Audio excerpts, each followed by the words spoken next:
Welcome to PRISM Rounds, the audio journal club where we break down one study at a time for ICU, ED, and pulmonary/critical care teams, physicians, trainees, nurses, pharmacists, and respiratory therapists. A quick note before we start, this episode is created using AI-generated voices. I originally made these episodes to support my own learning and review, and I'm sharing them publicly in case they're helpful to other busy clinicians and learners. Because the voices are synthetic, you may occasionally hear mispronunciations of medical terms, drug names, or author names. Thanks in advance for your patience. Everything you'll hear is for education only and not medical advice. Let's get into today's paper. This episode highlights a study that shows that MiniDock MTB, a portable near-point-of-care molecular test, can detect pulmonary TB accurately using sputum or tongue swabs. Its performance exceeded smear microscopy and approached Xpert Ultra, while remaining low-cost, rapid, battery-operable, and easy to use. For resource-limited settings, it could bring molecular TB diagnosis to peripheral clinics, where patients first seek care. This may reduce diagnostic delays, missed TB cases, repeat visits, and loss to follow-up, though drug resistance testing would still require reflex testing. Welcome to PRISM Rounds, the audio journal club for busy clinicians who want the bottom line, the nuance, and the bedside relevance of new medical evidence. Hey everyone, glad to be here for this one. Yeah, we're taking a bit of a detour today. Usually we are deep in the weeds of the ICU, looking at pressors or advanced mechanical ventilation. Right, our usual highly resourced comfort zone. Exactly. But today I want to ask you, the listener, to step outside the ICU with us. We're tackling a massive global health issue, which is tuberculosis diagnosis. Yeah, and we're anchoring this deep dive on a really fascinating 2026 paper from the New England Journal of Medicine. Right, it's titled Pulmonary Tuberculosis Detection with MiniDock MTB Using Swab Samples. And the mission here today is to really unpack this. We want to evaluate a new, highly portable molecular test that could honestly, fundamentally rewire how we diagnose TB at the peripheral clinic level. I mean, it's about time, right? Because before we even talk about this shiny new device, we have to establish, why the current system is failing so many patients in high-burden areas. Yeah, the baseline of failure is unfortunately pretty steep. So paint the picture for us. If I'm a patient in a rural health center, say in parts of India or South Africa, and I've had a chronic cough for a month, what is the actual clinical reality when I walk through those clinic doors? The reality is that the clinic is probably relying on smear microscopy. Which is, what, a century-old technology? Literally. I mean, it's cheap, the infrastructure exists everywhere, but the biological limitation is just severe. Right, they take a sputum sample, put it on a glass slide, stain it, and look for those acid-fast bacilli. Exactly.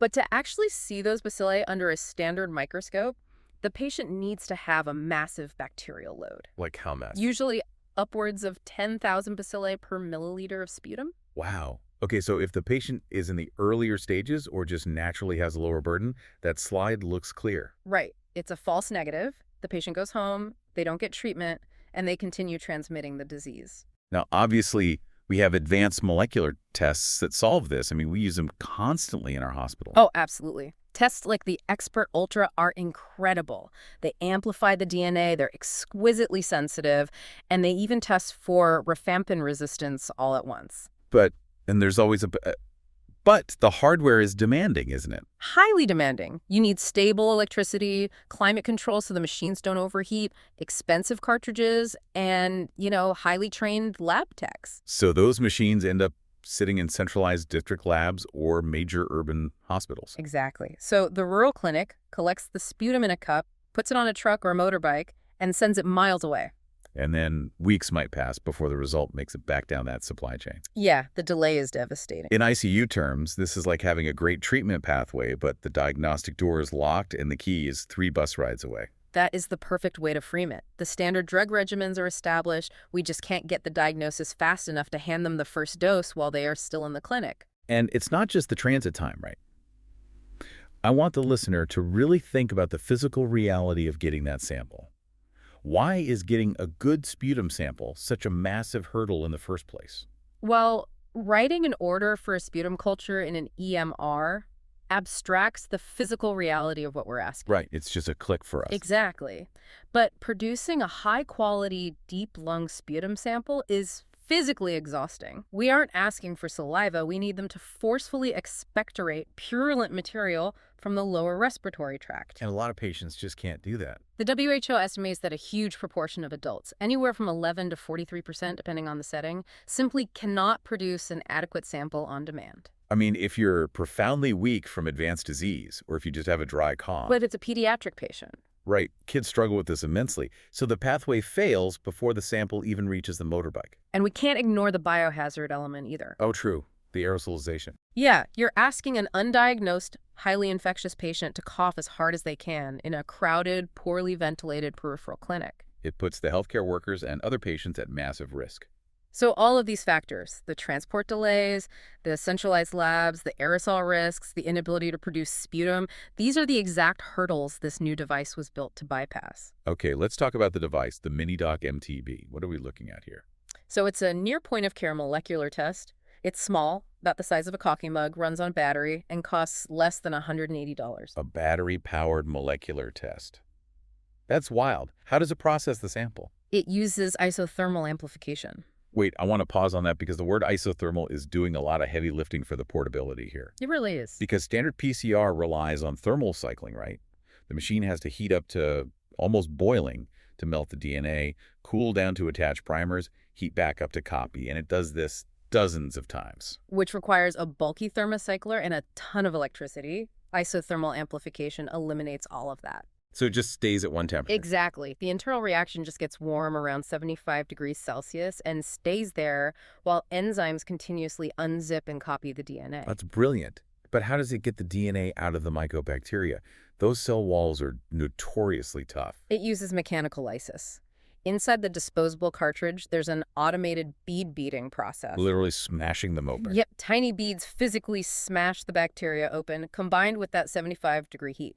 Then it targets the IS6110 insertion sequence. Right. The IS6110 is basically a unique genetic barcode for the Mycobacterium tuberculosis complex. Exactly. So it won't throw false positives for harmless environmental mycobacteria, and it does all this lysis, amplification, detection, giving a visible result in about 12 to 25 minutes. So a patient can literally just wait in the clinic courtyard, and you have an answer before they leave. Yes. But here's where it gets really interesting. Go ahead. Because the biggest shift isn't just the speed. It's that this device can use sputum swabs, sure, but it's also validated for tongue swabs. Yeah, this is the game changer. I mean, moving from deep sputum expectoration to just swabbing the tongue, that could revolutionize community screening. Yeah. How does a tongue swab even catch a lung infection? It comes down to pathogenesis. When a patient with pulmonary TB coughs, even a dry cough, they propel microscopic bacilli up into the oral cavity. And they just get stuck there. Yeah, they get physically trapped in the papillae of the tongue, which act like a dense carpet.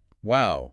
So instead of forcing them to hack up deep lung secretions, the nurse just scrapes a swab firmly across the tongue. Firmly across the dorsum of the tongue, snaps it into the cartridge, and you're done. No aerosol risk. You could literally take this mug-sized device into a rural village and screen dozens of people safely? Theoretically, yes. Okay, theoretically is the key word there. Sure. A clever device is useless without robust clinical validation. So let's look at the hard numbers from this trial. The study design was actually incredibly impressive. Yeah, they didn't just test this in a sterile lab in Boston, did they? No, they went to the operational front lines. It was a massive prospective diagnostic accuracy study across peripheral centers in 7 countries. India, Nigeria, the Philippines, South Africa, Uganda, Vietnam, and Zambia. Right. They enrolled 1,380 participants presenting with presumptive pulmonary TB. And just to characterize that cohort, about 18.5% were living with HIV and 16.4% had culture-confirmed TB, which is the gold standard reference here. Exactly. So let's parse the results. When they used sputum swabs in the MiniDock, the sensitivity was 85.7% and specificity was 97.6%. Okay, so if they had the disease, the sputum swab catches it nearly 86% of the time, rarely throwing a false positive. Right. But when they looked at the tongue swabs, the sensitivity dropped to 79.6%, while specificity climbs slightly to 99.5%. Okay, I have to put my clinical hat on and play the skeptic here. I figured you would. A 79.6% sensitivity means the tongue swab is missing 1 out of every 5 active TB cases that walk through the door. If I'm deploying a diagnostic tool, are we sacrificing too much accuracy just for the convenience of a tongue swab? It's a fair question, especially for an ICU doc used to high-fidelity diagnostics. But we have to aggressively contextualize that number. Against what? You can't measure that 79.6% against a multi-week liquid culture. You must measure it against the tool the clinic is currently using to make same-day decisions. Which is the smear microscopy. Precisely. And head-to-head, the MiniDock sputum swab was 24.3 percentage points more sensitive than the microscope. Okay, wow. And the tongue swab, even with that 20% miss rate you flagged, was still 18.3 percentage points more sensitive than a smear. Oh, I see. So compared to peering through a lens looking for pink bacilli on a glass slide, it's a massive upgrade. It's catching vastly more disease than the baseline standard of care. Plus, the WHO has specific target product profiles for these point-of-care tests. What are the targets? At least 85% for sputum and at least 75% for non-sputum samples. The MiniDock cleared both. And how did it compare to the big, expensive Xpert Ultra? The sputum MiniDock was only about 2.8 percentage points lower than the Xpert Ultra.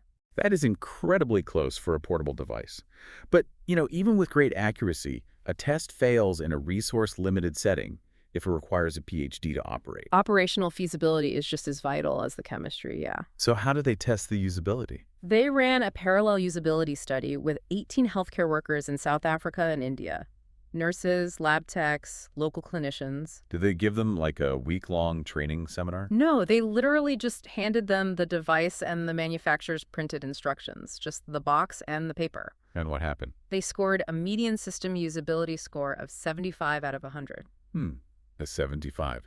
So in usability science, I think anything above a 68 is considered acceptable, right? Yeah, it indicates a highly functional tool. They completed over 90% of the core steps flawlessly just by reading the manual. I guess it was a little friction, though. Maybe snapping the swab into the tube was tricky, or reading a faint line on the cartridge. Sure, minor things. But the workers universally noted that loading a plastic cartridge was way simpler and safer than preparing a biohazardous smear slide. Which really supports decentralized use. Absolutely. This is not just a better test, it is a potentially better diagnostic pathway. That concept of diagnostic equity is so crucial. Moving molecular precision out of the city and into the village clinic completely rewrites the timeline. Fewer delays, fewer repeat visits. Less loss to follow up, because you can start standard therapy on day 1. But, all right, let me push back again with my systems-level ICU mindset. Let's hear it. The paper mentions cheap costs. Less than $180 per device, less than $4 per test. But a cheap cartridge doesn't mean a cheap program. I completely agree. And the authors are transparent about that. Right, because implementing this in the real world involves massive supply chains. You need temperature-controlled delivery to get those $4 cartridges to Zambia before they expire. You need continuous battery maintenance, quality control so the machines don't drift, and most importantly, linkage to treatment. Right. Diagnosing someone in 25 minutes only helps if the clinic pharmacy actually has the TB drugs in stock to hand to them. Exactly. Now, to maintain our rigor here, we need to transition away from the hype and look at what this study did not solve. Where did the MiniDock struggle? The main clinical limitation correlates directly with the patient's bacterial load. The sensitivity drops significantly in paucibacillary disease. Meaning patients with a very low burden of bacteria. Yes, and with smear-negative TB. Which makes sense. If the tongue swab relies on bacilli being coughed up from pulmonary cavities, patients who don't cavitate are going to slip through the cracks. Exactly. And that brings us to the cohort of people living with HIV. Right, because they often present atypically without those massive lung cavities, less purulent material moving through the mouth. Your hypothesis aligns with the data. In patients living with HIV, the sensitivity of the tongue swab drops steeply to about 71%. Oh, wow.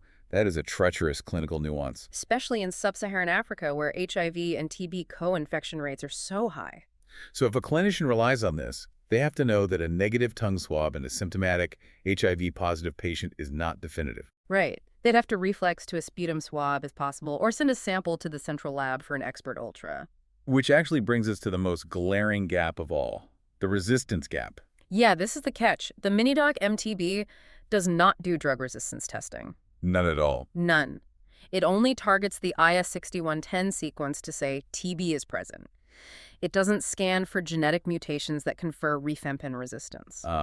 Whereas the centralized Xpert Ultra machines test for the DNA and the rifampin resistance simultaneously. Exactly. So by decentralizing, you gain incredible speed, but you lose the susceptibility profile. So the rural clinician knows the patient has TB, but they have no idea if they are dealing with a standard strain or multi-drug resistant TB. Right. A positive MiniDock result means they still have to collect a second sample, put it on that motorbike, and ship it to the central lab for reflex rifampin testing. So we still haven't completely severed the tie to the central lab. No, we haven't, and that highlights the study's limitations. This was an accuracy and usability study. Right, just proving the device works in the field. It did not measure patient-centered outcomes.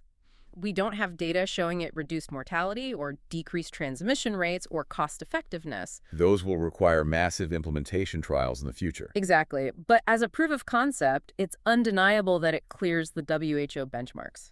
So, bringing it all back to the bedside for our listeners, sputum swabs in the MiniDock provide stronger sensitivity. Tongue swabs improve feasibility immensely, bypassing physical and aerosol barriers. And both have the power to rapidly expand access to molecular testing and finally replace smear microscopy. It's incredible progress. But I want to leave you, the listener, with a final thought to mull over regarding that resistance gap we just talked about. It's a tricky one. It really is. If peripheral clinics can now screen for TB at the point of care, but still have to rely on distant central labs for drug resistance testing, how will global health algorithms adapt? Yeah. I mean, will this bifurcated pathway lead to patients starting standard treatment only to find out 3 weeks later when the lab calls that they have a resistant strain? How do we build reflex pathways that don't lose the patient in that chaotic gap between the rapid, yes, you have TB, and the delayed, which drugs actually work? It's going to require a massive systems-level rethink, that's for sure. It certainly is. Well, this episode is for educational purposes only and is not medical advice. The voices are AI-generated, and there may be occasional mispronunciations. Thanks for listening to PRISM Rounds. Thank you for spending your time with PRISM Rounds. If this episode helped you think through the paper or offered something practical for the bedside, I'd be grateful if you'd like, follow/subscribe, and share it with a colleague. It's the simplest way to help this resource reach other busy clinicians and learners. I'm also trying to make the podcast better with every episode. Please leave a comment with what you found most useful, what felt unclear or too long, and what topics or papers you'd like covered next.